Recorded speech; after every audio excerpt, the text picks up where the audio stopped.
Jangan lupa like, komen, dan subscribe channel YouTube TVRI Bengkulu, serta nyalakan lonceng notifikasinya.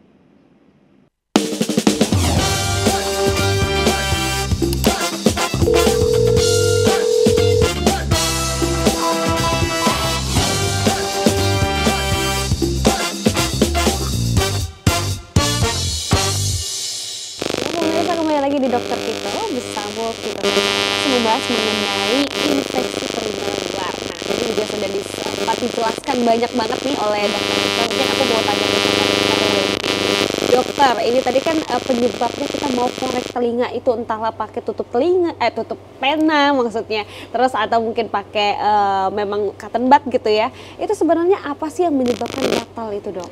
Oke, jadi yang menyebabkan gatal itu banyak nih.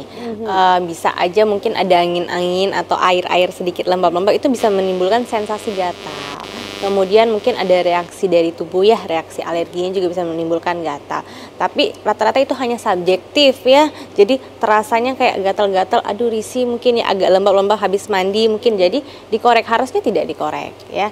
Jadi sebenarnya idealnya ketika kita habis mandi ada masuk air sedikit-sedikit, ya wajar ya, namanya paparan ketika mandi. Itu dalam 1-2 hari akan hilang. Dia akan menguap sendiri. Itu mekanisme dari tubuh kita. Air-air yang ada di dalam sini akan menguap dengan sendirinya dan akan hilang. Begitu juga kalau kemasukan air nih, misalnya nggak sengaja nih dok, pas mandi pakai gayung airnya masuk banyak nih, saya kasih air lagi, jangan. Justru tidak boleh ditambahkan air lagi. Nah jadi kalau misalnya kemasukan air, jangan panik ya. Yang pertama kita lakukan adalah mengikuti gaya gravitasi bumi. Kita merengkan. Setelah kita merengkan agak beberapa lama, lalu boleh dielap dengan kain yang kering dan bersih dan menyerap air ya, jangan yang tidak menyerap. Boleh dielap-elap sekitar telinganya, tapi jangan didorong ke dalam ya. Kemudian setelah itu dibiarkan saja. Karena apa? Karena mekanisme tubuh nanti akan mengeringkan sendiri ya. Jadi nggak usah panik, nggak usah ditambah-tambahin air lagi. Justru semakin banyak air yang masuk dan terperangkap itu berbahaya dan bisa menyebabkan peningkatan resiko terjadinya infeksi telinga tadi. Kenapa?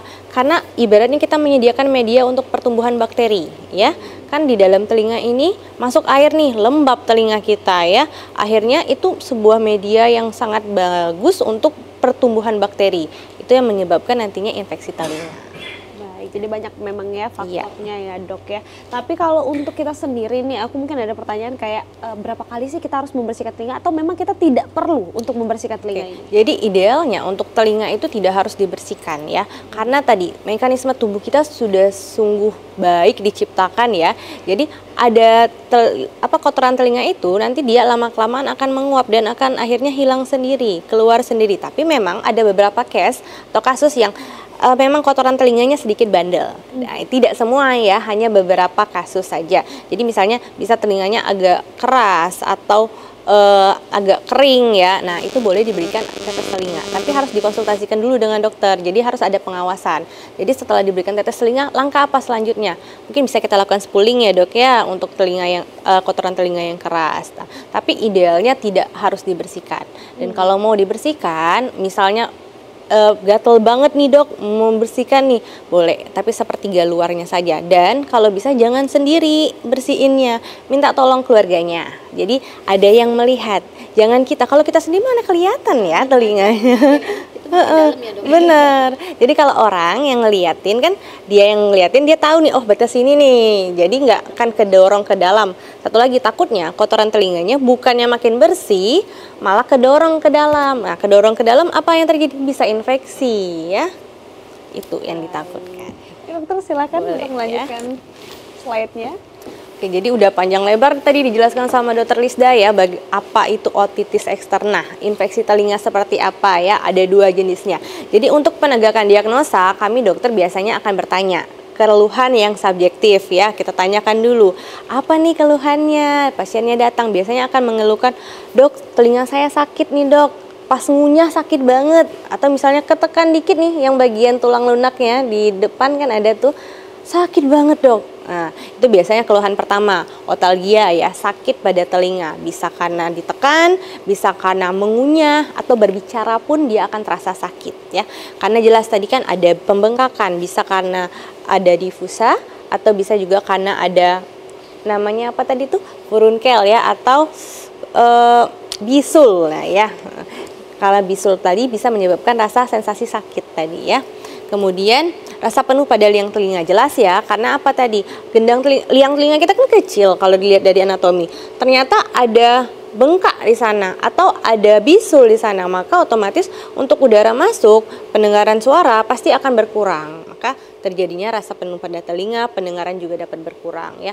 Rasanya kok kayak bergema ya dok ya, kayak kurang dengar ya, itu karena dari ada benjolannya tadi, atau ada udem ataupun ada bengkaknya tadi ya.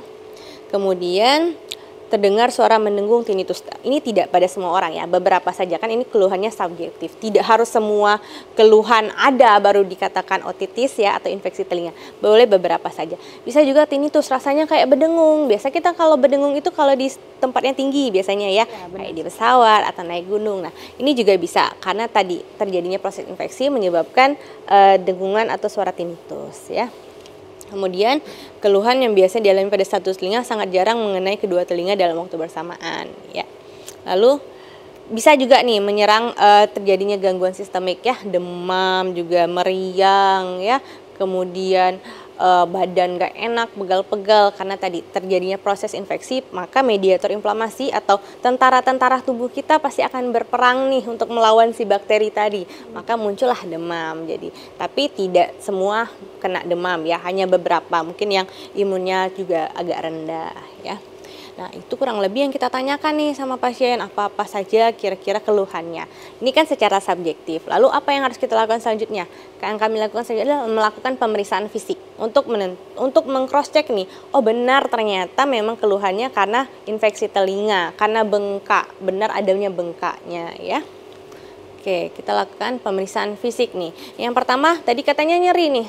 Sakit nih dok, telinga saya dok kalau ditekan. Kita coba tekan nih, tekan di bagian tragusnya ya. Kalau lihat di telinga itu ada yang tulang lunaknya nih, ditekanlah di sana. Biasanya kalau kita normal, tekan sekarang nggak terasa sakit sama sekali. Mau dicubit pun nggak terasa sakit ya. Nah kalau itu jangan karena tekan, karena angin agak kencang aja mungkin terasa sakit ya, karena lagi proses infeksi. Kemudian nyeri tarik daun telinga juga.